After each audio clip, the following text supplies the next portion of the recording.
Hi, everyone. Welcome to Module 6.2 Crisis Management. I am Jason. And I'm going to talk to you a little bit about what it means to mitigate, manage, what it means to adapt, and pretty much how to get things done. Crisis management is always about staying vigilant. A lot of things are always happening. And let's bring it back to the restaurant because that's where our expertise are. There's a lot of moving parts. We have staff that may be mad during this time because there was a super big rush and other staff weren't helping out. It could be a human resource problem that may have came about. It could be a customer relations problem that comes about. It could be anything under the books. Our food supply didn't come in time. And so that creates a bit of problem when it comes to, inside the restaurant. So this module is all about how to stay vigilant, how to kind of see things before they come about. And it's always about having processes and systems in place. If you could have these processes, systems in place, what you're going to create is a compliance guide.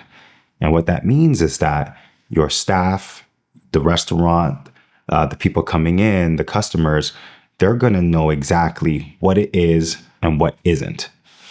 So, for example, if you have a human resource guide as simple as contracts, employment contracts. And if they stipulate and outline everything about your mission, your vision, the company, what the company likes, what the company doesn't like, you're setting yourself to be in a good position. Why?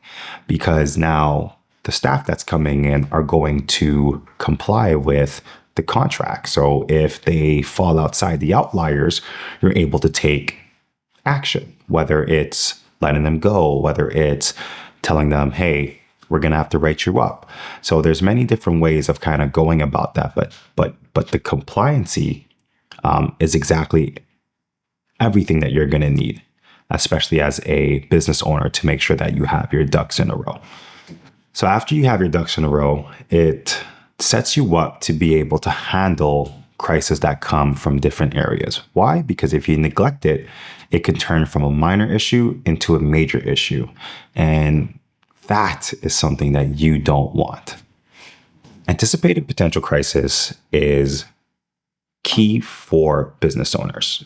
You need to be ready for scenarios like foodborne illnesses, health inspections, natural disasters, staffing problems, inventory shortages, and social media challenges.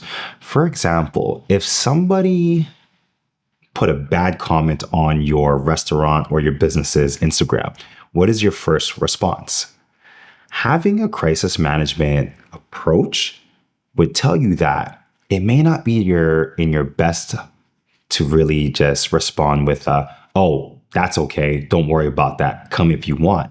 You may need to take a different approach where it's like, thank you for your feedback. Our team is always looking forward to guests and we always want to make things better. So we're going to take this and look to do better. Something like that acknowledges the customer's complaint, but at the same time, it lets them know that you are taking the precaution and the necessary things to make your company much better. If you are in need of thinking about a crisis management approach, there are a few ways to go about it. As you're thinking about them, you could play it over with a staff member. You could play it over with a friend of how different types of scenarios would go. You could also use AI to predict certain things that might happen and how to counteract that. So just keep in mind, there's a lot of resources around you to help you prepare for a crisis management approach.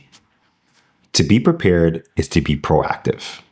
You need to prepare in advance with response plans. You need to have clear statements as well as well-defined contracts. And well-defined contracts is going to make or break your businesses, whether it's a contract to your staffing, whether it's a contract to customers, whether it's a contract to influencers. You need to make sure that your contract is well-defined and outlines every single detail that you could possibly think of that benefits your business and the other party.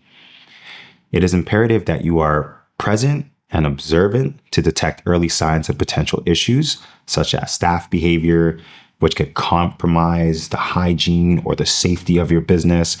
It is very important for us to make sure that our hygiene and safety is of our utmost importance, especially being in the restaurant.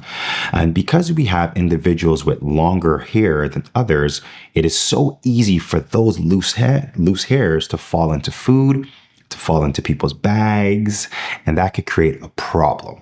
And so for us, we make sure that everybody with longer style hair is going to have a hairnet to protect them, but also to protect your business. Being adaptable is very imperative as a business owner. You need to understand business trends. You need to understand market trends. You need to understand every aspect of your business in order to fully be adaptable to when challenges come about. For example, staffing shortages. Normally, we really have staffing shortages because we don't want to hire people, or when we hire people, that's just it. We don't want to keep an influx of people coming in. I get it. It's fair. You want to avoid the taxes. It's tough to have them on payroll. I understand. But you have to look at your business in kind of two ways. Do you want your business to be there long after you, or do you want your business to be there during your tenure? If you could answer those two questions and what you see for your business, you're going to understand kind of what that means to be adaptable. You need to set up your business to be able to handle certain situations when you're not there. So when it comes to staffing shortages, you might have to have an influx of staffing to make sure that if somebody calls in sick, there's other people in the pool who could take that shift and attend that, where your business is not suffering. Now, we all know that staffing shortages are inevitable and that will happen, but maintaining a determined and flexible approach is very essential if you're looking to navigate these situations effectively. I had the privilege of attending college and graduating with an HR degree, which very much helps in, the business world and the entrepreneur world. It helps with managing a team. It helps with crisis management. And so you're going to find yourself in different situations as a business owner, whether it's a shortage of food coming into your restaurants, whether it's staff taking the day off when they're perfectly fine. You're going to find many crises that are going to happen. It is very important that you stay resilient. You're going to find yourself in different situations and you need to focus on actions and solutions. It's very easy to fall into this trap of thinking about it from a personal standpoint. And sometimes you can't avoid that when it's your business. It's personal. If somebody messes up, it's on you. It's on the business, really, but it's on you.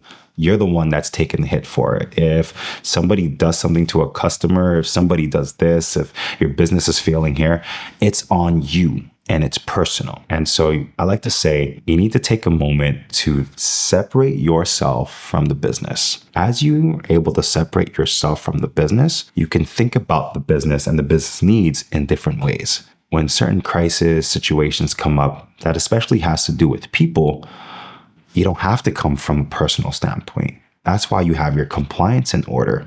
That's why you have your contracts in place. That's why you have your KPIs. And all of these are there to help you make a better informed decision.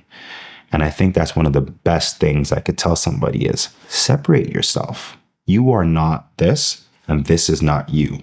Essentially, you're just an employee. You work for your business. And so you want to make sure you are in the self-interest of your business at all times, right? And so that's why it's very important to make sure you have these things in place. Having these compliance things in place and having your staff in a position to excel all comes back to how the customer experience is. And we all do this. This has to be done for the customer experience because that is the very niche of every business, is the customer. And so maintaining customer trust, it does have to be of high importance. Building and keeping customer trust is achieved through integrity and genuine connection. Here at Honey Soul Food, we greet every customer with a hello, how are you? Welcome to Honey Soul Food. We don't necessarily say, what can we do for you? Or what do you need? Or what do you want? We want them to feel welcome and comfortable. In that, there's a conversation that starts. And you could very well pivot to, oh, you must be hungry coming in today. It's definitely lunchtime. We got some great meals. One of our fan favorites is this. Next thing you know, that customer went from a $10 meal to a $30 meal. And all of that comes through building a genuine connection. We have a friendly, humble approach. And what that does is that it reinforces the customer loyalty. We have customers that come back week over week ordering the exact same thing. It's so funny. One of our store managers at the store, Sabatina, has this cornbread ready for this individual who comes in every week at the same time, doesn't change. And it's always ready before he comes in. And when he comes in and he grabs it, he feels so welcome. He feels so good to be a part of this business, to be supporting this business, and it keeps him coming back. It's not the great cornbread that we have. It's that customer experience that we want to give out. And that's a very important thing if you want to make sure that your customers are coming in and in and in. Remember, the true privilege is a customer choosing to spend their money with us, not the other way around. Being visible and actively involved in our community has allowed and opened a lot of doors for us. For example, we also operate in different industries that are not necessarily about the restaurant industry. And what that does is that it opens up our network. And your network is your net worth. We're very passionate about our work and how it builds into our reputation.